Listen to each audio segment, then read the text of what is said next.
Officer Dan Hargrove thought he'd hit the jackpot when he spotted the sleek black sedan rolling through Elmwood's quiet streets.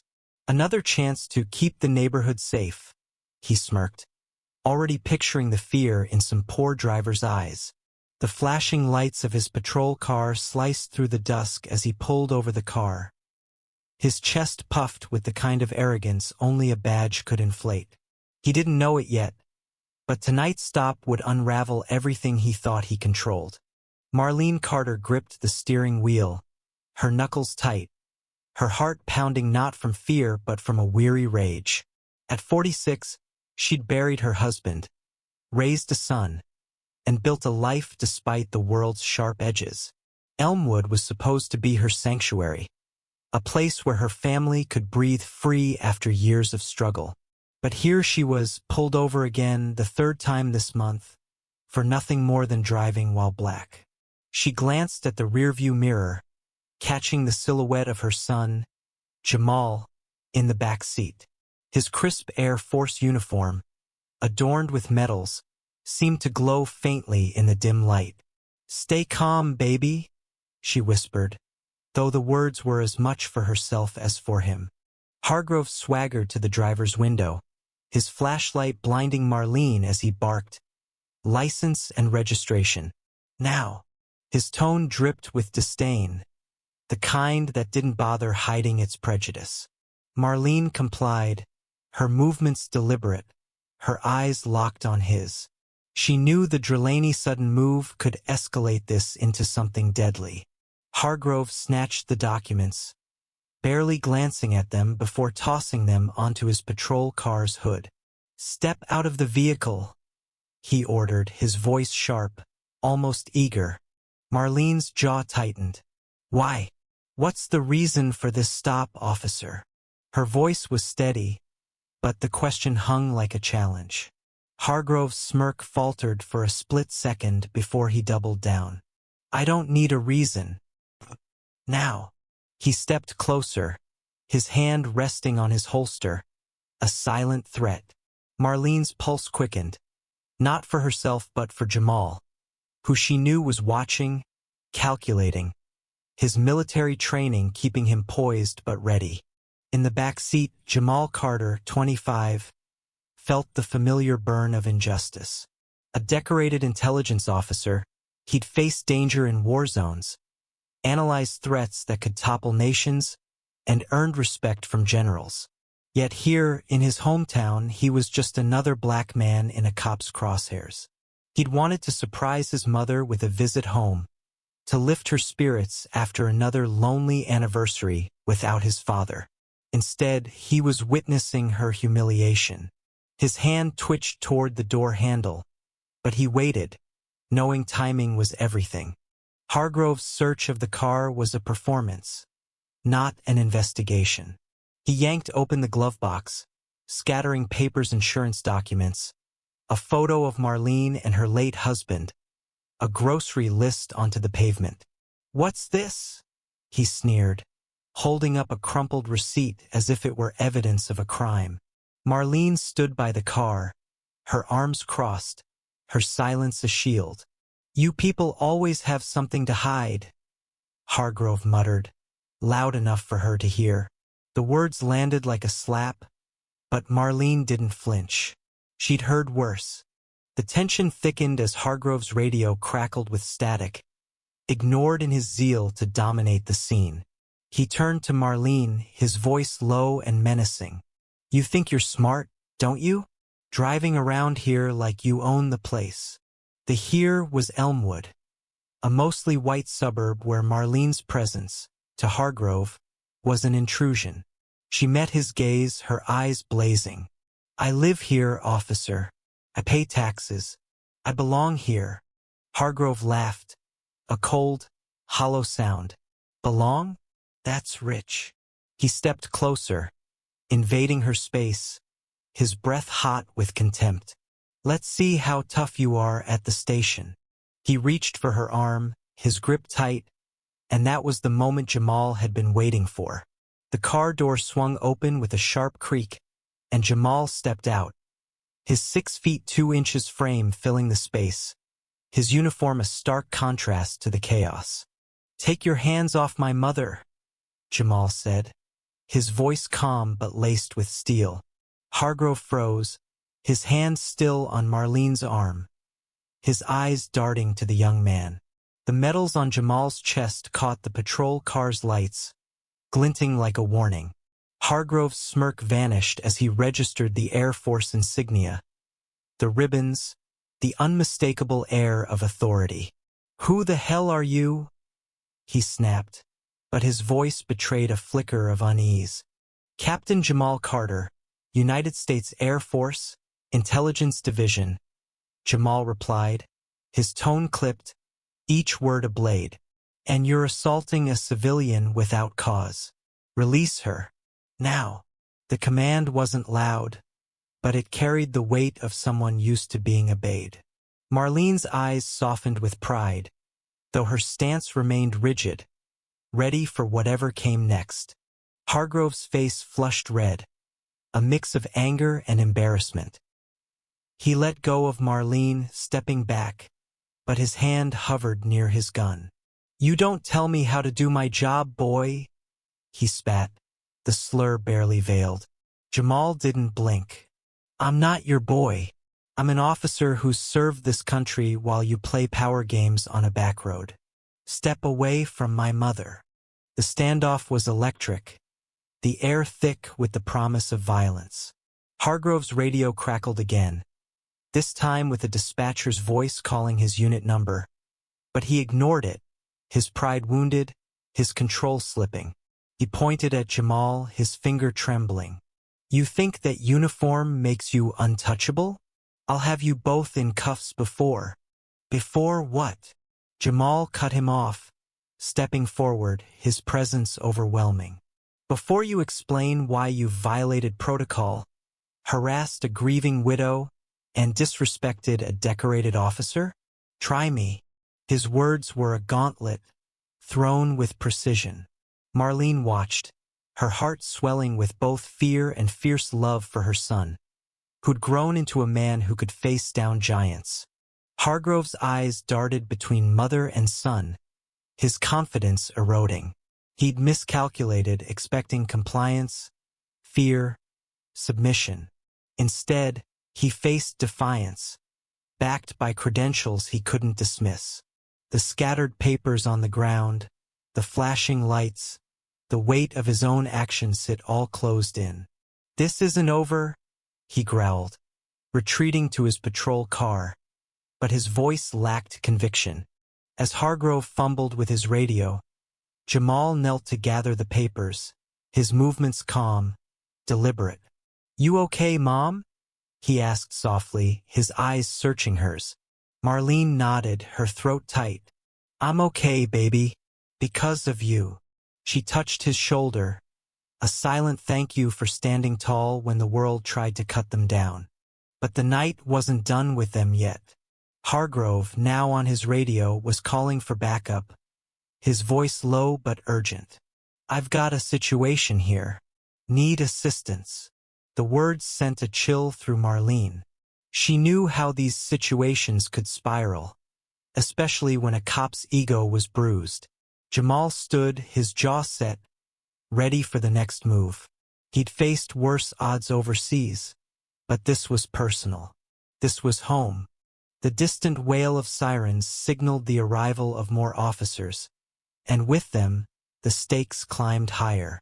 Marlene's mind raced. Would they see her son's uniform, his service, or just his skin? Would justice bend, or break, under the weight of prejudice? Jamal, sensing her fear, squeezed her hand. "We've got this, Mom. Truth's on our side." As the first backup car pulled up, its lights blinding, Hargrove's smirk returned, emboldened by numbers. "You're done, Captain," he sneered, but the word carried less weight now, hollowed out by his own missteps. Jamal didn't respond, his focus on the approaching officers, his mind already strategizing. He'd learned in war that battles weren't won with anger but with clarity, and he was ready to fight this one. The new officers stepped out, their faces unreadable, their hands on their belts. One, a sergeant with graying hair, scanned the scene. Marlene's rigid stance, Jamal's uniform, the scattered papers, Hargrove's flushed face. "What's going on here, Dan?" the sergeant asked, his tone neutral but probing.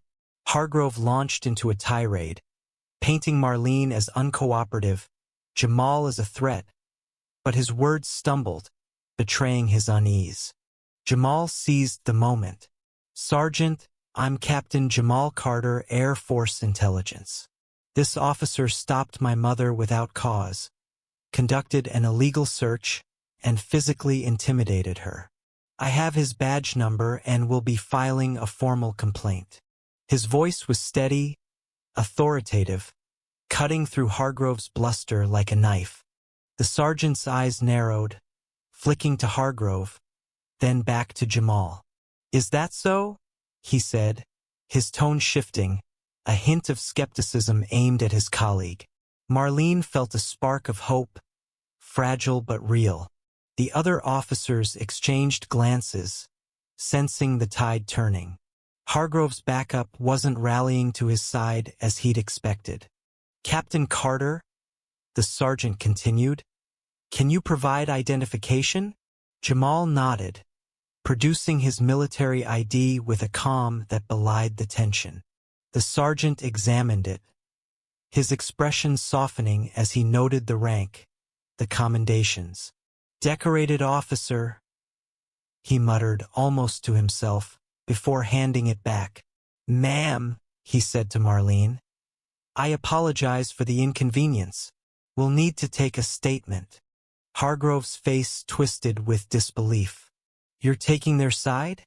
There, the sergeant cut him off with a raised hand. "Enough, Dan.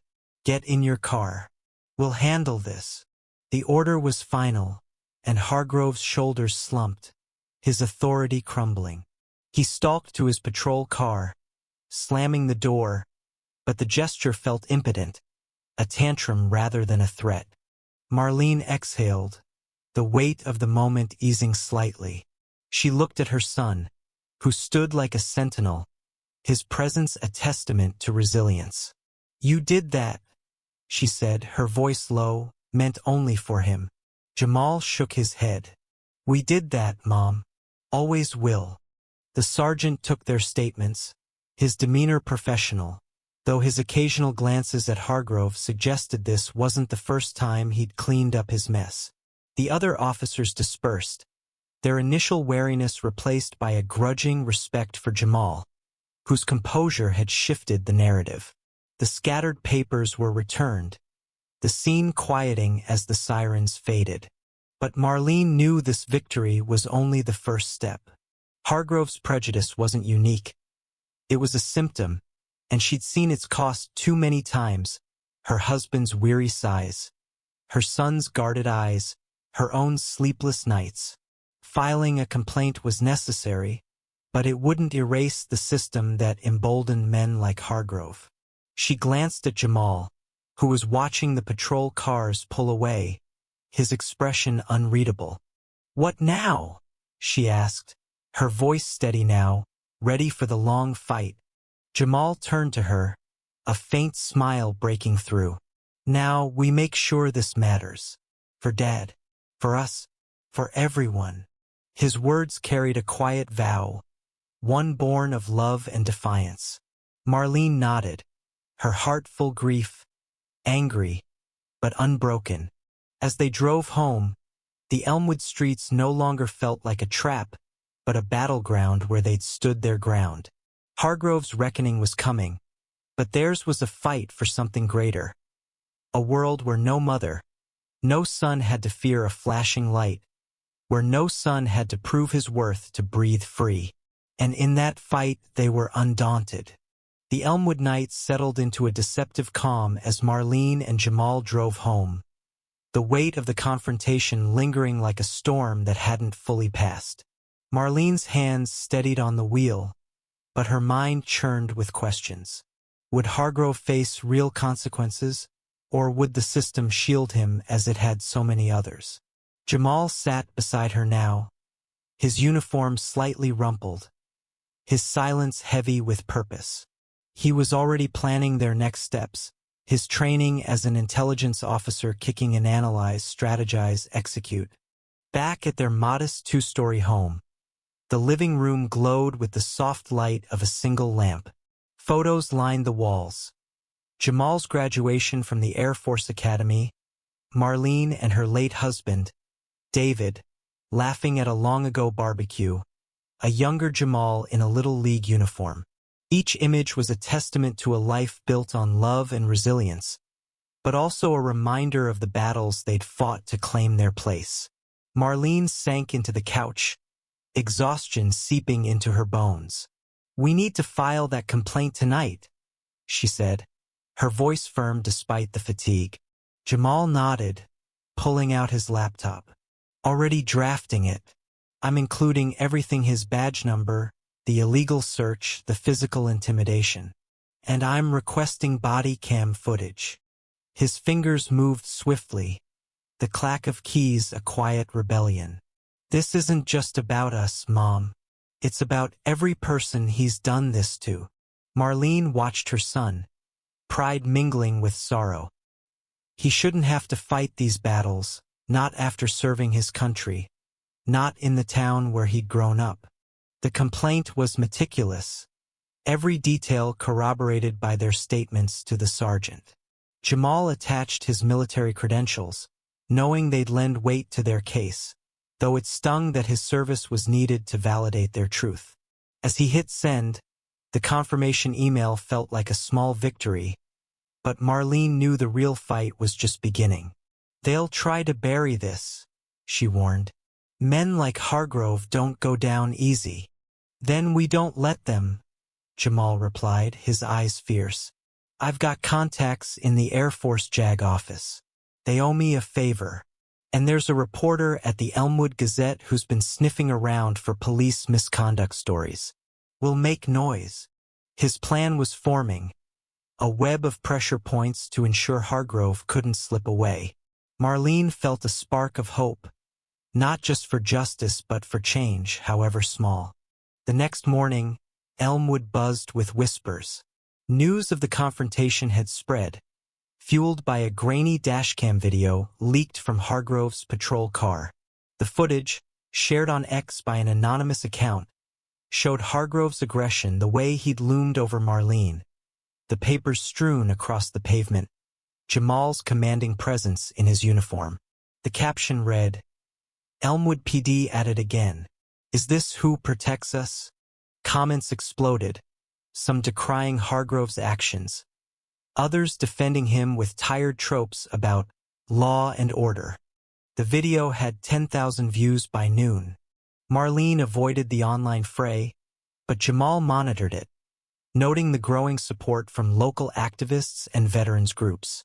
A community meeting was scheduled at the Elmwood Rec Center, organized by a coalition of residents tired of unchecked police power.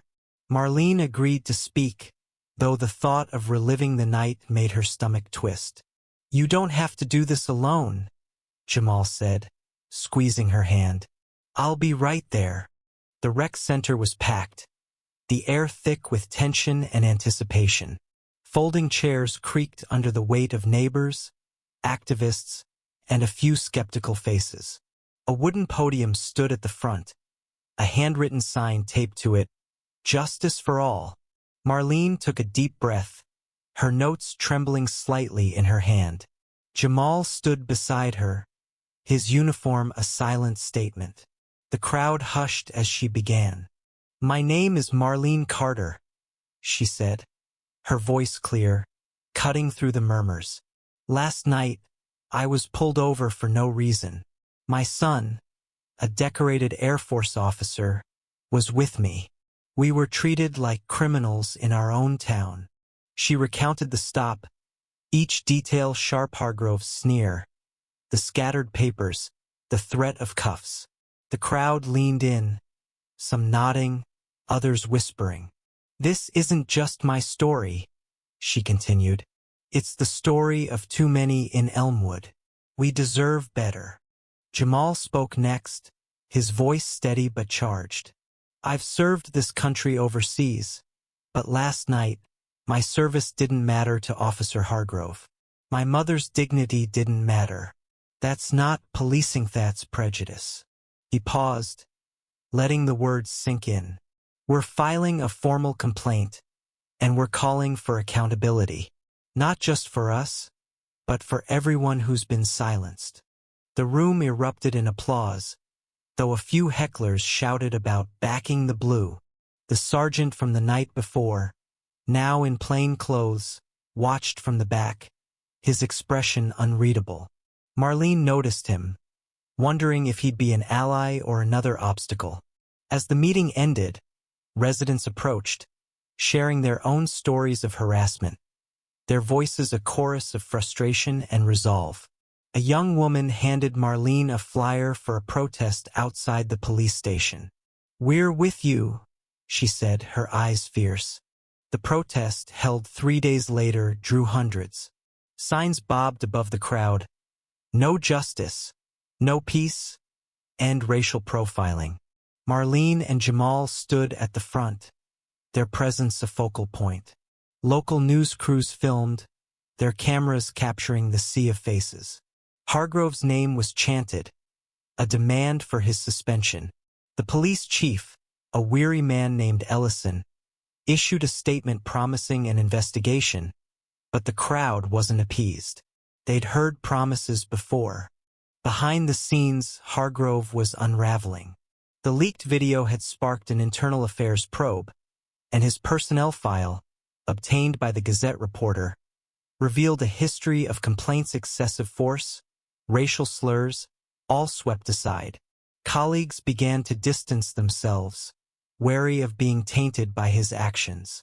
The sergeant, whose name was Torres, met with Jamal privately, admitting Hargrove's behavior had been a problem for years. "I should have stepped in sooner," Torres said, his voice heavy. "I'm testifying against him."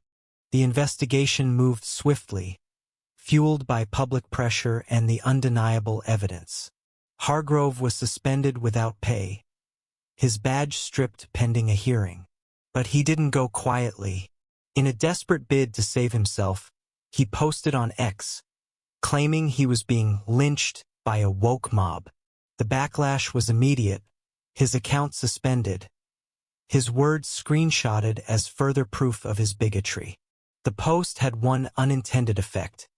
It galvanized more support for Marlene and Jamal, with veterans groups and civil rights organizations amplifying their cause.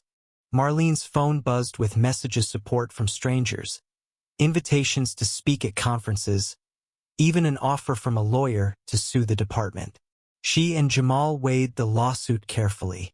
"It's not about money," Marlene said, staring at David's photo on the mantel. "It's about making them feel the weight of this."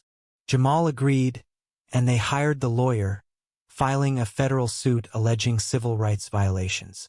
The case drew national attention, with outlets like CNN and MSNBC covering the story, framing it as a microcosm of America's policing crisis. The courtroom, 6 months later, was a battleground of its own. Hargrove sat at the defense table, his swagger gone, his eyes hollowed out by stress. His lawyer argued he'd acted within protocol, but the evidence, dashcam footage, body cam audio, witness statements painted a different picture. Marlene's testimony was unflinching, her voice steady as she described the fear and humiliation. Jamal's was devastating, his military record juxtaposed against Hargrove's reckless actions, underscoring the absurdity of the stop. The turning point came when Torres took the stand. His testimony was measured but damning. Hargrove had a pattern of targeting Black and Hispanic drivers, often bragging about putting them in their place. The jury, a mix of Elmwood's diversity, shifted visibly. When the verdict came guilty on multiple counts of misconduct, with substantial damages awarded to Marlene, the courtroom exhaled. Hargrove's career was over, his pension gutted, his name synonymous with shame. Outside, Marlene and Jamal faced a swarm of cameras. "This is for my husband, for my son," For everyone who's been hurt, Marlene said, her voice breaking but strong. Jamal added, justice isn't a gift, it's a fight.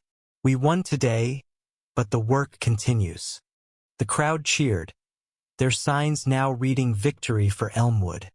Hargrove's fall was the bitter end he'd earned. Stripped of his badge, he left town, his reputation in tatters. Rumors swirled of him working security at a low-end mall, a far cry from the power he'd once abused. For Marlene, the victory was tempered by reality. The lawsuit money funded a scholarship in David's name, supporting black students pursuing public service careers. But no amount could erase the nights she'd cried for her son's safety, or the neighbors still wary of sirens. Jamal returned to his Air Force duties, but he carried Elmwood's fight with him, advocating for reforms in military policing.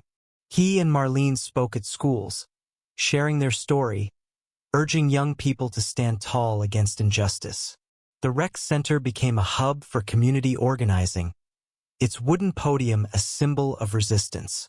Sergeant Torres, now a reluctant hero, pushed for bias training within the department, though he admitted change was slow. One evening, Marlene sat on her porch, a cup of tea cooling in her hands. The Elmwood street was quiet, the kind of peace she'd once taken for granted. She thought of David, how he'd have beamed at Jamal's courage, at her own. The fight had cost them sleepless nights, hateful messages. The ache of old wounds reopened, but it had given them something, too. A voice, a legacy, a community that refused to be silenced. Jamal joined her, his uniform traded for a sweater, his smile soft. We made a dent, didn't we? He said, looking out at the stars. Marlene nodded, her eyes glistening. A big one, baby. And we're not done. They sat together, mother and son, bound by a shared purpose, their story a beacon for others. What do you think? Where does justice win? And where does it falter? How do we bridge the gaps in communities divided by fear and mistrust?